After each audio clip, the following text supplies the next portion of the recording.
Hello and welcome everyone to Home Office Hours Live with Vistaprint. Thank you so much for joining us today. If you haven't joined us before, Home Office Hours is a series of live discussions that we've put together on timely topics, and we'll be featuring guest speakers as well as our very own Vistaprint team members. We know that small business needs have changed and we wanted to help, so we put together Home Office Hours as a way for us all to connect and to share education and advice during this time when we're all spending a lot of time at home and we're dealing with various challenges. So we've tapped colleagues to help answer some of the questions that you're all having as business owners. And today we have with us Estefania Torres, Client Solutions Manager at Facebook. And she has a presentation here to walk us through the different ways that small businesses can use Facebook advertising to grow. So before we get started, I wanted to share a couple of housekeeping items. We'll take questions at the end of this session, but you should feel free to submit them all throughout, and you can use the Q&A button at the bottom of your screen if you're joining us in Zoom. We know that many of you are joining us via Facebook Live, so you can absolutely enter your question in the comments there, and we will get those in the Q&A in Zoom as well. And finally, we'll be sending the recording out after we wrap up for those of you who have registered in Zoom. It will be available on YouTube as well for those of you who are joining us via Facebook who may not have filled out the registration form on Zoom. So I'm going to turn it over to Estefania now to get us started. Estefania, can you share up your screen? Yeah, let me do it. So share, let me know when you can see it. Perfect, all set. Okay, awesome. So hello everyone. Hope you can hear me well and also hope you're well and safe. Thanks, Corey, for the introduction. As said, my name is Estefania and I've been working at Facebook for the past 2.5 years as a client solutions manager, which is basically my day-to-day job is helping clients to grow their business. And that's the main reason why I'm here today. Hopefully I'll give you some tips and tricks to get the most out of our platforms.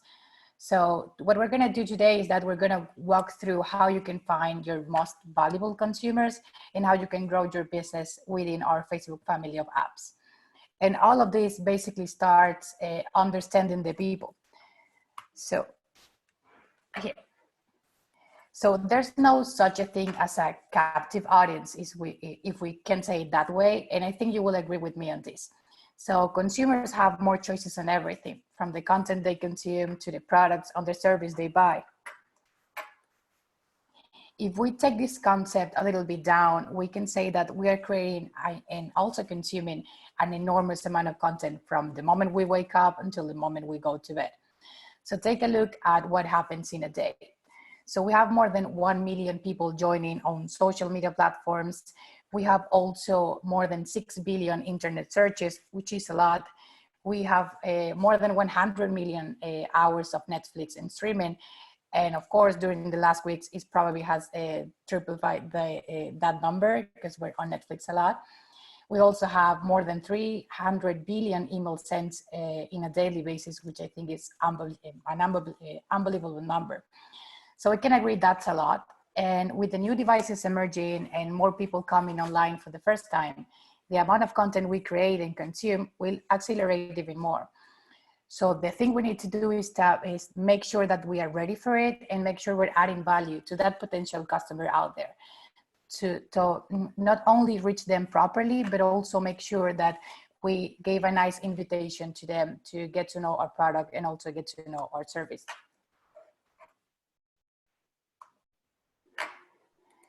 If we land these thoughts to Facebook environment, I think it's necessary to say that people thumb through more than 9 meters a day in content within our feed, which is basically the same size as a Liberty statue. Yes, that's a really fun fact. And that's a huge number because we usually don't realize that we are scrolling down and thumb down that fast. So the main conclusion we can take out of this number is that we need to impress and get the users' attention really quickly to make them stop. Because we are not only competing with ourselves and with other brands and with small or big brands, we're also competing with family pictures, with friends videos, and also with all of those dogs and cat funny videos that for some reason we cannot stop watching. So we have a lot of competition out there, and that's why we need to do things as right as possible and adopt all of the best practices to take the most out of it. So when we talk about Facebook ad solutions, we are basically powered by machine learning and automation. That's our main source of truth. So this allows us as a company to offer an efficient and a scalable way to acquire valued users, and of course, help you grow your business. If we take this down a little bit and we see some numbers, right now we have within Facebook, 2.6 billion people connected each month. On Instagram, we have a little bit more of 1 billion each month. And then if we jump to Messenger, we have 1.3 billion people reach each month. If we add on top of that out of those 1.3 million billion that we have on Messenger, we have 20 million businesses exchanging messages with people every month. We can all agree that that's a lot, that we can also say that our Facebook family of apps has a huge audience, and probably the audience that you're looking for, it might be here somehow. So one of the main questions that we receive in a daily basis basically is, what's the main difference between our two big sources, which is Facebook and also Instagram? Should I behave the same way on Facebook that on Instagram? Should I post the same? Should I reach the clients in the same way? Are they gonna behave in a similar way? And the main reason is that we know that the two platforms are really different between themselves.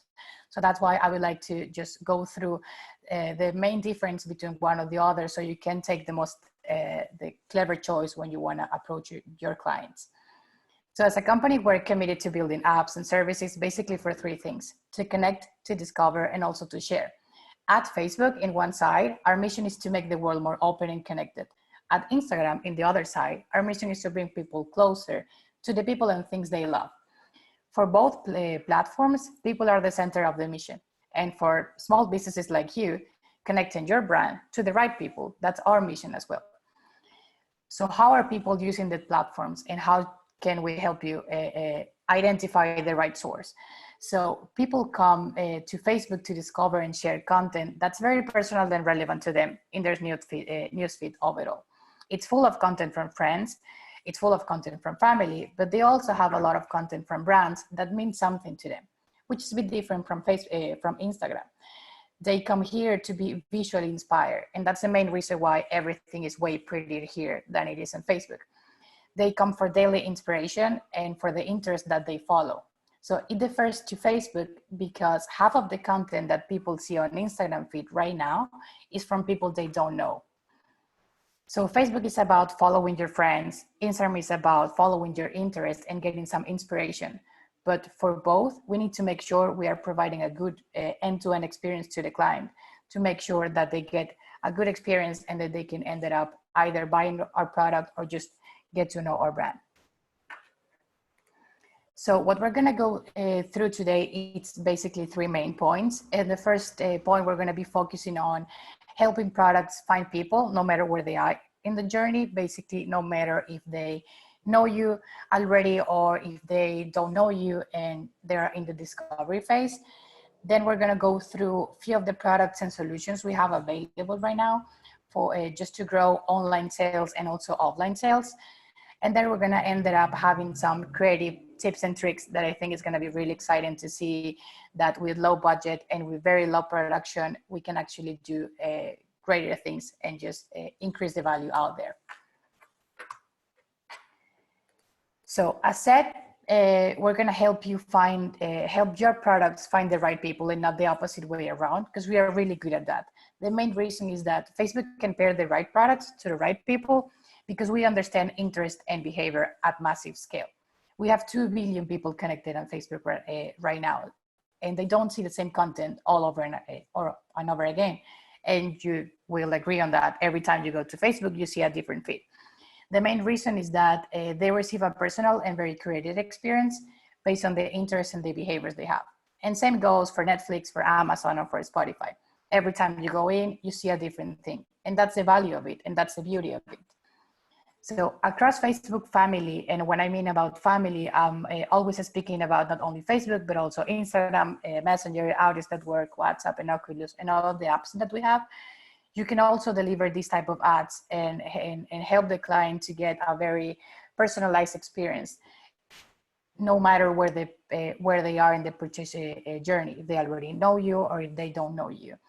And this is only possible by combining the data and the scale powers of our machine learning and automation, by connecting to the products and people that we know that they are really likely to purchase them. A key lever for growth is to optimize performance for your campaigns to the real business outcome you care about. So previously, and it's a really common practice back days, but right now it is still happening, that we used to focus on quick wins. So we used to focus on link clicks, on app installs, on getting traffic to the website, or on any other KPI that it's not really business related because it doesn't have revenue behind. So right now, what we should be focusing on is on lifetime value and trying to increase that value for the customer and make sure the average order is higher and make sure we're grabbing all of the most valuable consumers before the other ones. So because our marketing solutions are based on people, you can optimize the delivery of your campaign to the customers that are gonna keep coming back and ultimately growing your business. So with the right setup, we can actually help your products find the right people. And this is not related to budget at all. You can do this with $10 and you can do this with $100. Our products will adapt. They are very flexible with that. So to grow your business, you can now reach people with relevant products and services early in their purchase journey. So when they don't know you yet. And I think the opportunity for growth doesn't come from acquire the consumers who already want to purchase from you, because that's an easy fact. The thing is that potential intent is far greater than existing intent. So for incremental growth and to actually grow your business, you no longer have to wait for purchase intent to happen. You can actually, with our solutions, create that purchase intent and make it happen. Let's jump to the second driver of growth, which is basically leverage mobile and capturing attention and drive actions online and also in stores.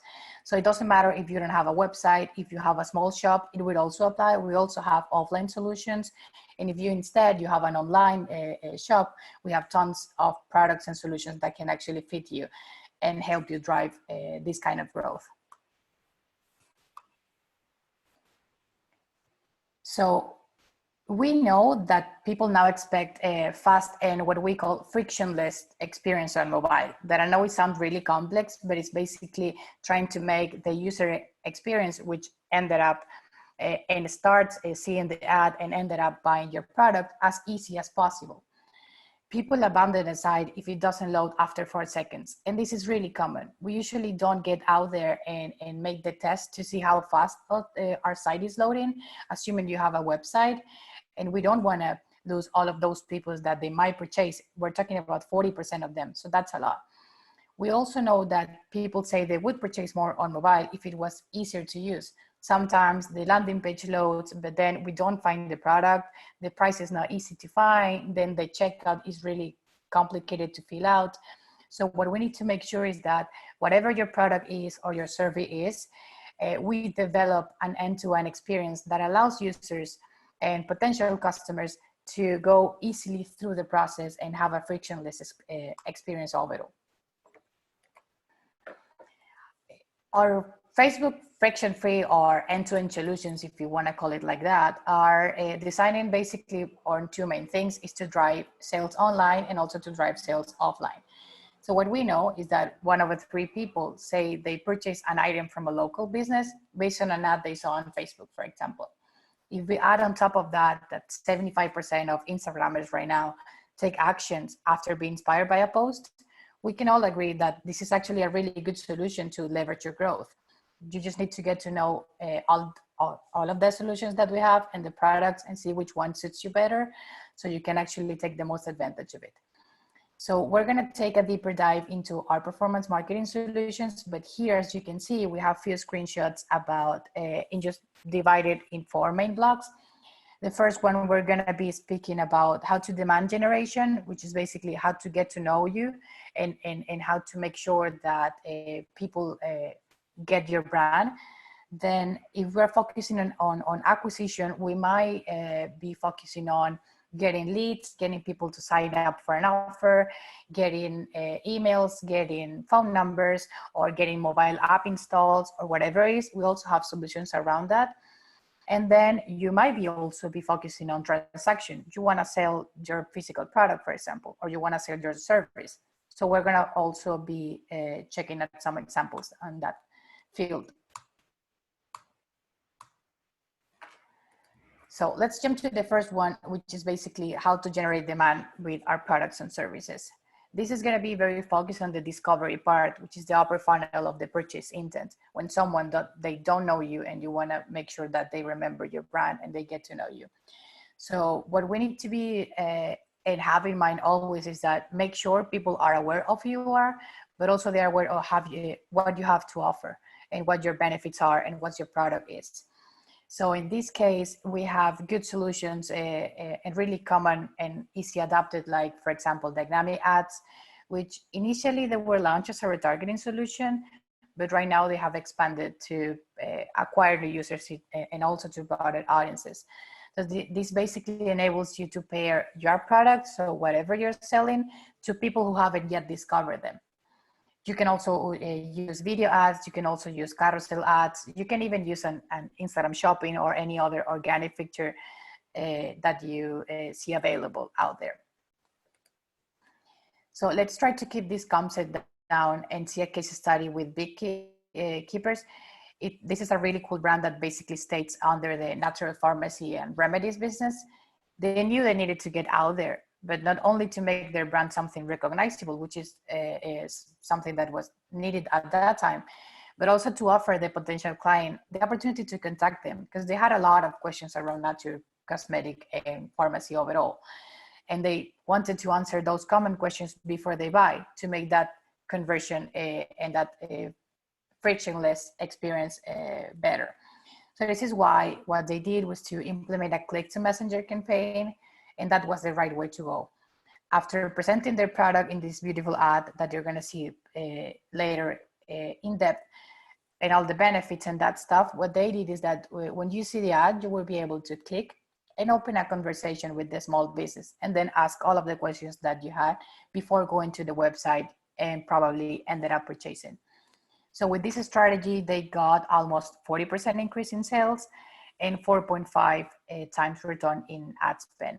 When we talk about return in ad spend, because you're going to see it very frequent here, we're basically speaking about the return for every dollar that you're putting on your marketing activity. So we can see indeed this was very profitable and it brings a lot of added value.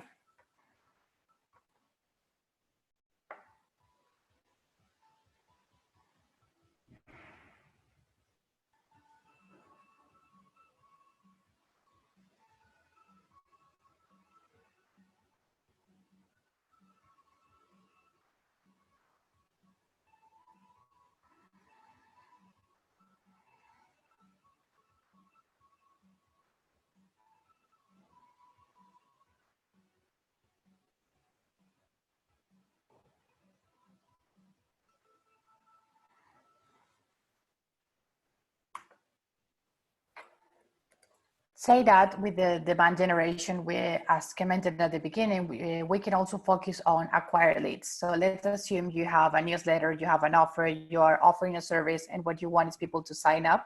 You always have two ways to do it. Either you can do it on your website, either you can collect the emails manually if they send it to you by DM or whatever it is, or either you can use our native solutions, which is basically, as we saw in the example at the beginning, it's called Facebook leads. And when you see an ad, you click and then this native form opens and it's going to be pre-filled with the data that you have on Facebook. Basically, what this allows you as a small SMB is just to collect as much data as possible and make sure that the user has a really frictionless experience, because it's going to be way easier for them to sign up for that than actually go to your website, wait it to load and give you all of the information manually. So that's one of the things to do, but there are also a lot of different ways to acquire a potential customer, as we're going to see, for example, here. Let me jump. So this example is not a basically as the one that as I already mentioned, as they are not using any of the products that I mentioned, but what they're doing, which is really nice to commend, is that they're taking advantage of other tools we have to acquire what they needed at that time, which was basically staff. So Facebook jobs helped Happy Belly's bake shop to hire 71% of the 2019 staff. And I think this is incredible, because if we add on top of this that 50% of them remain in service after 1.5 years, we can say that the leads, they not only were able to acquire leads and acquire staff at that time and hire them, of course, but they also had a lot of value.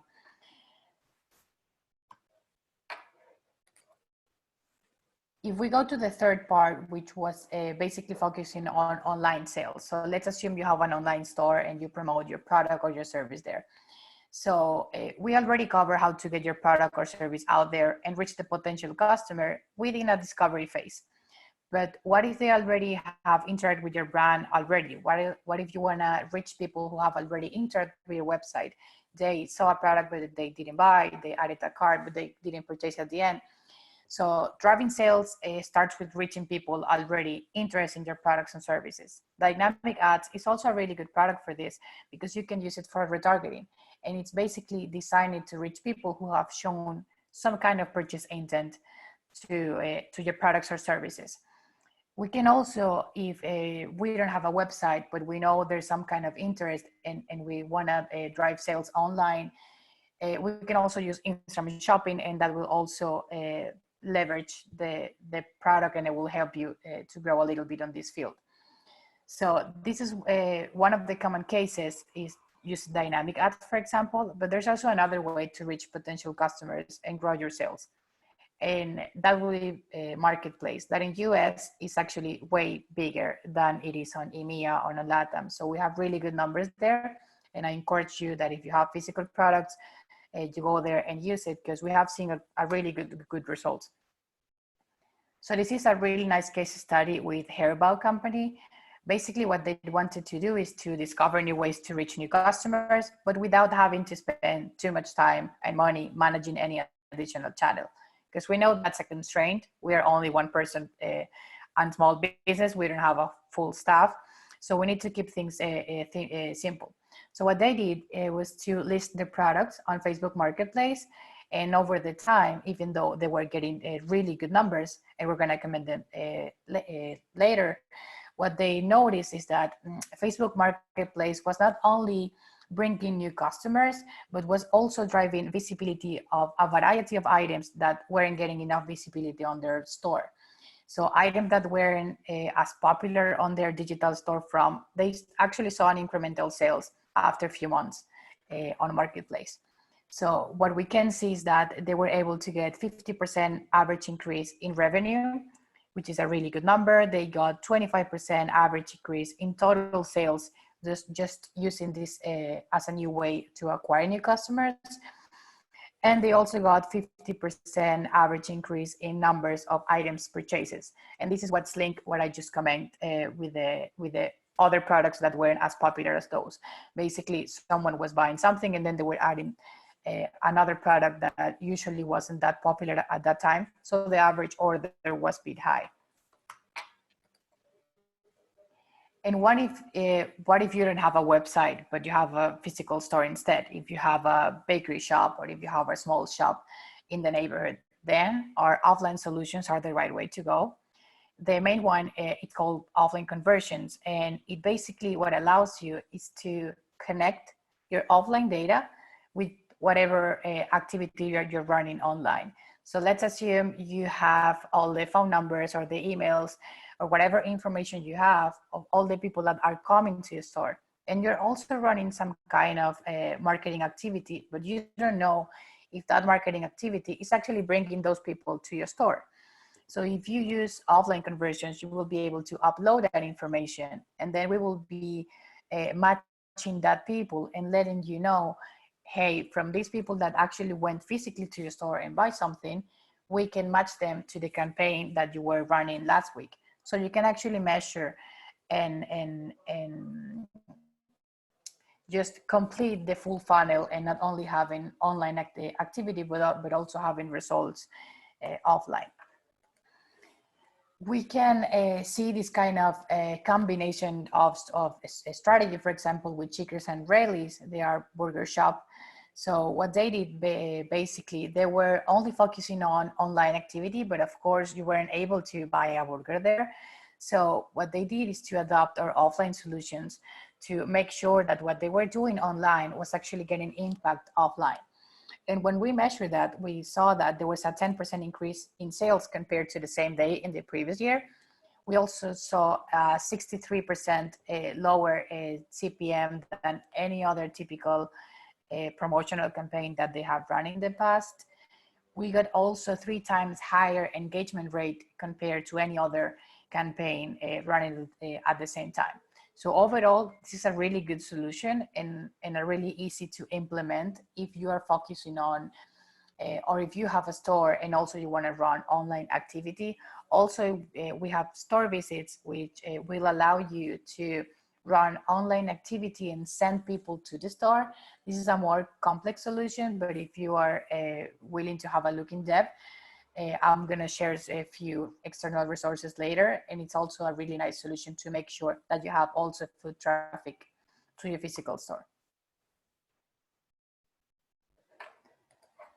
So say that, probably we're gonna jump to the creativity tips and tricks that I think is gonna be the most exciting part. So I wanna make sure we go through this and also we get some time for a Q&A at the end. So as said, getting a good creative doesn't need to, and it's not linked to having a great budget or having a good big amount of stuff. It's basically play a little bit more with mobile creativity and make sure what you put in there, it's adding value, it's unique, and it's actually fun enough to make people stop. So the $1 million question we usually get is, where's the formula? What are the best practices to get a good creative? There's actually no a fixed thing, but I think we can compare it with baking, for example. So if we build, if building great ads were like baking, I will say that following the best practices should get you here, which is basically getting a functional and edible cake. And that's fair enough. The thing is that if we take the time to add some creativity on top of it, we're probably gonna be ended up getting some kind of things like this. And this is what makes the difference between you and any other brand selling something similar. So a few tips for building a great ad.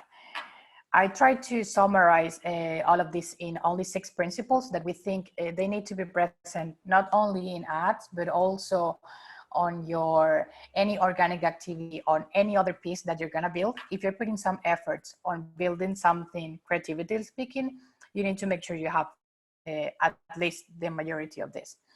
So the first one is branding. And when I speak about branding, I'm not speaking about having the full logo type or having the big typo or the color. It's just having the brand identity on everything that you build.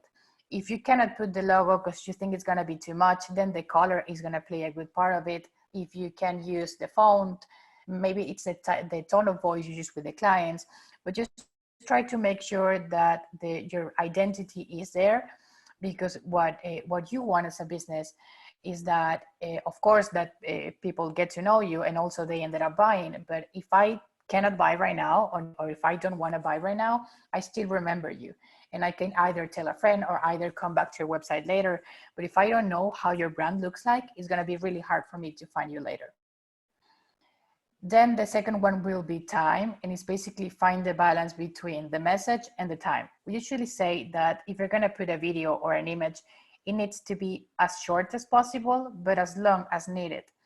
So if you have a really complex service, make sure that you're taking the time to explain the service properly. If you have, for example, a product that is very visual, then try to do it as easy as possible so I can go through the message really quickly and then jump directly to the website. The third one is related to attention. And we usually say that every moment is a chance to capture attention, and we need to be really quickly with that. So make sure that what you're putting out there and what you're selecting as a thumbnail, for example, if you're using an ad or if you're posting something on Instagram, it grabs the attention really quickly, because otherwise, as we saw at the beginning, it's gonna go through and I'm gonna scroll down and I'm not gonna see it. And it's a pity because you designed that with a lot of love and probably you put a lot of time on it. So make sure your design is a good design, but also it grabs the attention in the first second, if I can say. The fourth one, it's related to sound. And as you probably know, because you're users of our platforms, we barely consume the content with sound on. So you need to design for sound off, but you need to delight with sound on. If someone takes the chance to open the sound and hear it, they better get something in exchange. So it's a really low effort, but it can add a lot of value in it. When it comes to framing, as you probably have seen on our platforms, you can do vertical, you can do landscape, you can do square. So make sure you're taking the most advantage of it and don't get stuck on old 2000 landscapes, because you're losing a lot of screen.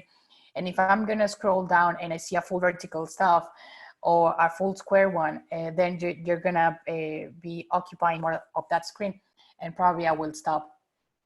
And just the last one is basically play more. So get out of your comfort zone and experiment and think what makes you unique and try to put that out there, because the users are gonna value that a lot. So what we can see here, and I'm gonna put here, hopefully you will hear it. So we have a few examples of a good adoption of these 6 principles. In the first one, we're gonna see an imperfected ad. Okay, that was not, it's this one.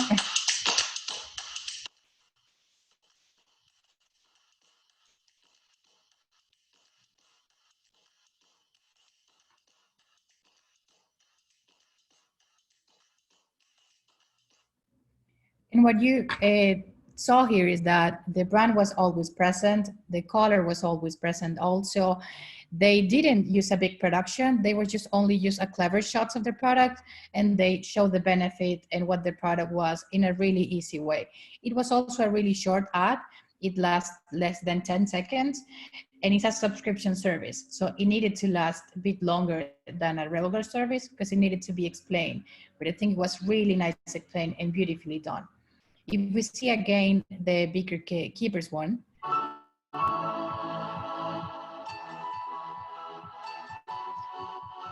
it's basically doing the same. So let me put the volume bit down.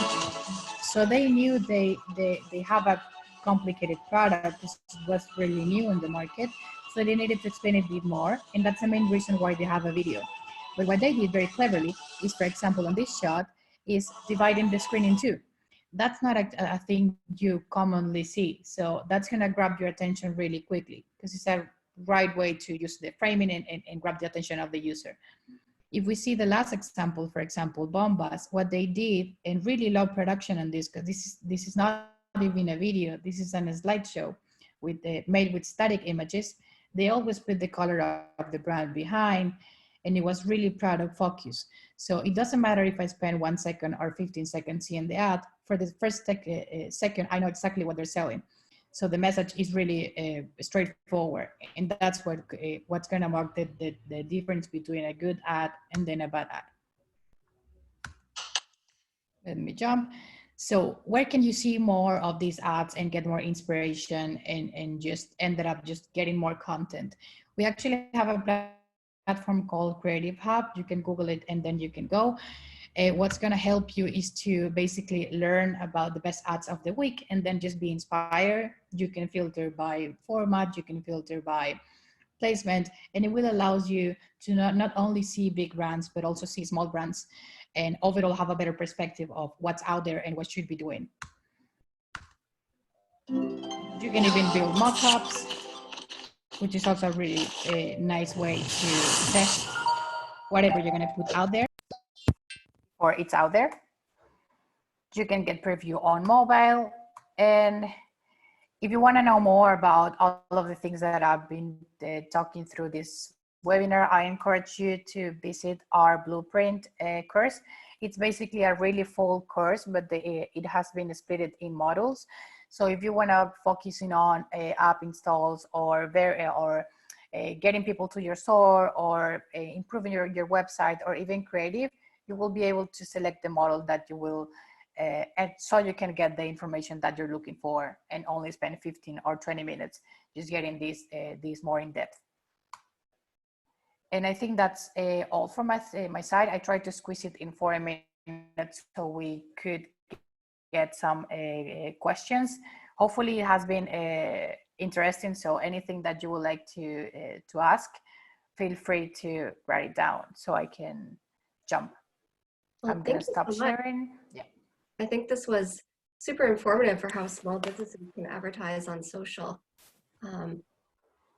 Thank you. And those resources that you shared at the end there, that's awesome. I think those are really helpful too. We are going to include some links in the follow-up email as well. So I hope that will help our participants too.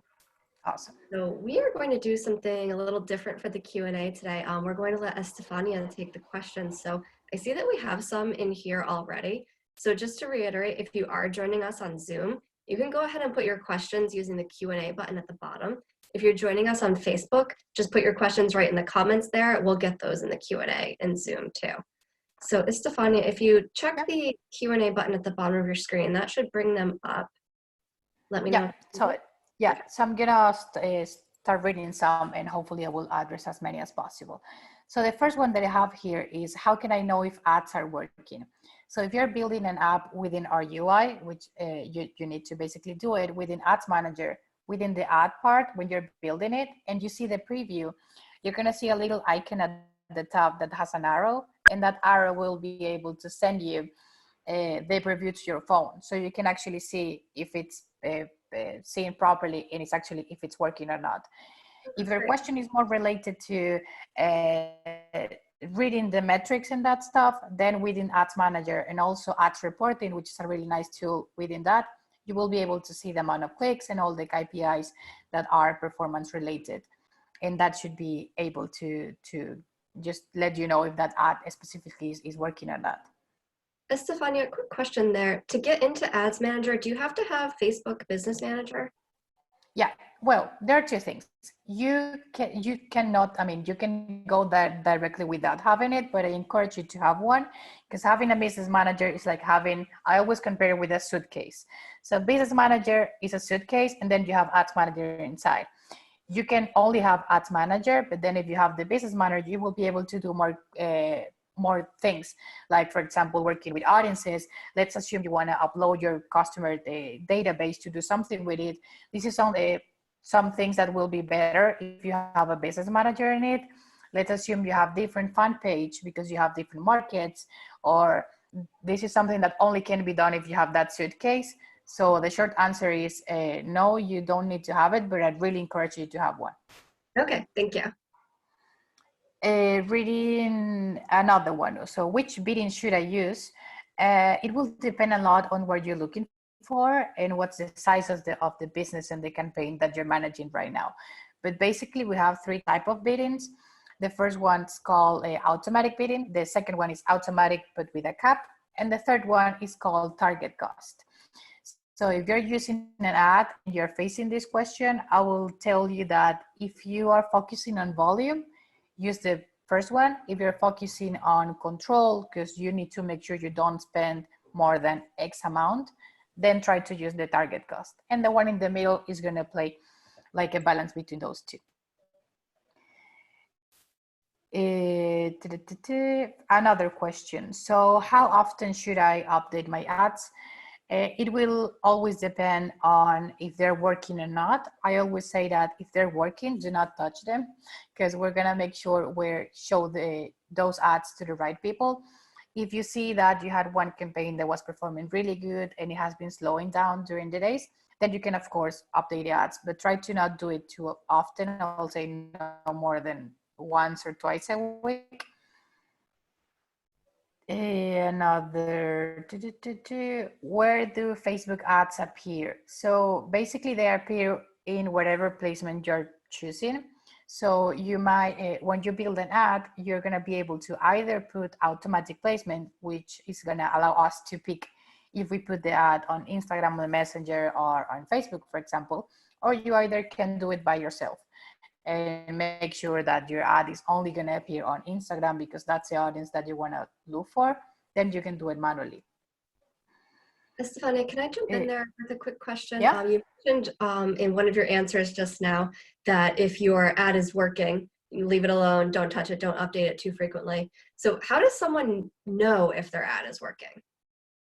Okay, so I'll say, let's assume, well, you either have a website or you either have a physical store. So what you're gonna do is build a campaign around that KPI. So you let us know which is the thing that you care about the most. If you're talking about a website, then the thing that you care about the most is gonna be purchases online. And the same is gonna happen in store, but offline. So we're gonna know who is buying online because you're gonna have this technical thing called pixel getting on your website. And we're gonna know who's buying offline because you're gonna let us know that through an Excel file or whatever it is. So what we're gonna do is match that data and ad level. So you're gonna see that the beautiful pink piece you updated last week, it's getting 5 purchases versus the green one that's getting 3 purchases. So then the answer will be that the pink one is working better than the other one. But you will be always be able to see all of these KPIs within our tool. Also, you can customize them and see, I only care about clicks and I only care about purchases. I want to know how much have I spent on this ad. So it's a very flexible tool that you can always adapt depending on your needs. Awesome, thank you. What's the difference between an ad and a promoted post? They basically similar, but the main difference is that when you promote a post, there are a lot of limitations because the post has already been built, so you cannot change it. But if you're building an ad, you're going to be able to make some iterations of it. You're going to be able to use higher or a longer text. You're going to be able to change the call to action button. So it will depend on the level of complexity that you are looking for at that moment. But you can always start boosting a post, which is really easy to do, even with your phone. And then if you see that this marketing activity is actually bringing you more sales, then you can bring all of those to ads so you can get more variables to actually play around with. Can you tell us a little bit more, actually building on that, what exactly the promoted post is and how you boost it? It's an existing post on your page, correct? That Yeah. you would then put some money behind? Yeah, so let's assume you have a very successful post because you have a lot of likes and a lot of shares and comments and that stuff. And you want to make sure you're not only reaching your followers, but also new people. So they get to know that post and get the information, then you can boost it. If you boost it, you will see that option always within your phone, within the fan page option. It actually usually suggests it, but if not, you can go to settings and then I think it's called publishing tools, and then you will see the boost button. When you boost it, you're basically reaching people outside your followers or fans. So then it will become a marketing activity. So you need to put some money behind, and it will let you know that if you put $5, you're going to reach 1,000 people. If you put $10, you're going to reach 1 million people. So let you will decide if it makes more effort or if it's worth it to put 5, 10, 15. There's no a fixed amount of budget that you need to put. It will depend always on if it's working or not, and if you feel comfortable with that number or not, and just keep testing. But it's a thing that you will find within the UI and even in the phone. Okay, that's great. Thank you. What else can I read? How can I find my audience on Facebook? So I will say that we saw that we have like 2 billion people. So probably they are on Facebook, family of apps. The thing is that how to find them and how do I know if they're on Instagram or they are on Facebook or they're any other way. So we have 2 things here. So let's assume you have, you want to reach a very specific audience. Then you can go either through boosting a post or either building an ad. And you can go and use, for example, our interest behavior, which is going to allow you to target people who usually likes page like Z, C, and Y.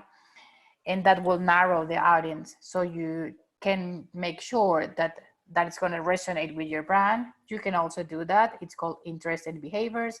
You can also filter by region, by country, by zip code, by user, by operating system, device. Like you can filter like in a lot of stuff. And also you have other opportunities to find your audience that are actually also adding a lot of value. So if you don't want to target interest, but you have a specific audience that you know, because you have the information, because they already bought something for you, and you want to sell something more, you can upload that information, and we're going to be able to match them and send them the ad to them. And also there's a third option, which is I know my customers are this, because I know them. You already upload that file, but I want to find people who similar like them. So I get to a bigger audience and I can reach more people. In that case, you can just create what's called a lookalike. And it's basically telling Facebook and asking Facebook that find people similar to the ones that I know who they are and how they behave. And that can also should help you finding the right audience. Quick question about that. So if you are uploading a customer list into Facebook and you want to use that to create a lookalike list, does your list have to be a specific number of customers? So do you need 1,000 or 2,000 or something like that in order to create that lookalike audience? Short answer is no. We will do it with 10. The right thing is that if it's too small, we might not be able to find enough people. So I will say try to upload at least 100, 200. So we have enough margin to get new people out here, because otherwise it's going to be really difficult and it's going to be always limited. So try to get at least 200 or 300 emails if you can. Very helpful, thank you. There's another question here that says, how is a Vistaprint ad different from posting ads on Facebook? Okay, so this is related to the one that I commented at the beginning. So basically, when you build an ad, a native ad itself, you have way more variables to add on top of it. You can play a lot with the audiences, you can play with the bidding strategy, you can have a more complex budget strategy, you can put creative iterations. So let's assume you're not sure if pink is better than green. If you're boosting a post, you're taking the post the way it is. And if it's working, then good. But if you figure out that people weren't getting the message because it has a lot of text, then you're not going to have another way to actually fix it. If you build it as an ad, you can actually put two types of the same content. So I put this one with the content that I know it works on my organic page, but then I put some kind of iteration, which is the same, but with a lighter color. And then you will be able to see if it's working better or not. So the main difference between boosting and just building an ad is the complexity of it. If it's only going to be a simple solution and you just need something just to put out there, then you can boost and that's completely fine. But if you're looking to have more control of what you put in there and you want to make sure that you're taking the most out of it, then I will say always use an ad, because it's going to allow you to do way more stuff. For example, if you don't have the designing capability, let's assume you're by your own and you're not a designer, of course. If you build an ad, you're going to be able to use our native tools. And we have things to build videos, we have things to do slideshows, to do carousels, and to do a lot of formats that are going to engage with the user in a better way than actually just boosting a post. And they're really easy to use. So it will depend a lot on what you're looking for at that specific time. Thank you. One question, we've talked a little bit about budget. When you were talking about boosting posts, you mentioned you could put $5, $10, and it will tell you how many people you can reach for that. We know that a lot of our customers have small marketing budgets. So can you tell us what should a budget be and how much should a small business allocate to each ad? Okay, so this is also $1 million question, but I'll say the budget should be whatever you're comfort with. So don't start with the high budget because that's not going to help you a lot. At the end, what we need is enough budget to give you what you're looking for. And what you're looking for may be cheap or may be very expensive. So if you're selling something that it's really expensive, then the budget needs to be a bit proportional, because you know that those users are gonna cost a bit more than any other ones. If you're selling something that is cheap, then you can go with lower numbers. But I'll say everything about €5, $5 is gonna work perfectly good. And then you're gonna be adapting. Let's assume you put 5 and you see that you are not getting enough, then you put 10 and you see that that's a really good number in a daily basis, and you're getting enough traffic or enough likes or enough followers, then you can keep with 10 until you decide you want to duplicate the volume that you're getting, so you will move forward with 20. But what you need to keep in mind is that first, you don't need to rush and put a big amount of money. And then if it's the first time that you're doing ads or doing marketing activity online, don't start with big budgets, because that's going to get you out of your comfort zone, and it's probably not going to bring better results than starting with low and then just scaling day by day. That's really helpful. Thank you. And I think it's very helpful to know too that you can change your budget once you've set it. Yeah, you can always change everything that you said. You can change the creative, you can change the audience, you can pause the campaign, you can unpause it. So you're always going to have the control. Also, we have the app, the Ads Manager app, so you can do it by your phone. You don't need to do it on a computer. So it's really easy to actually see if it's working or not, and just take decisions during the day. Perfect. Thank you.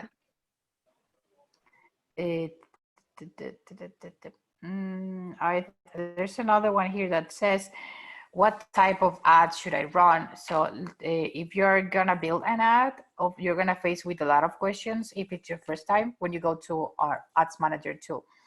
So the first question is that we're gonna ask you which type of ad or which type of campaign are you, do you wanna get live?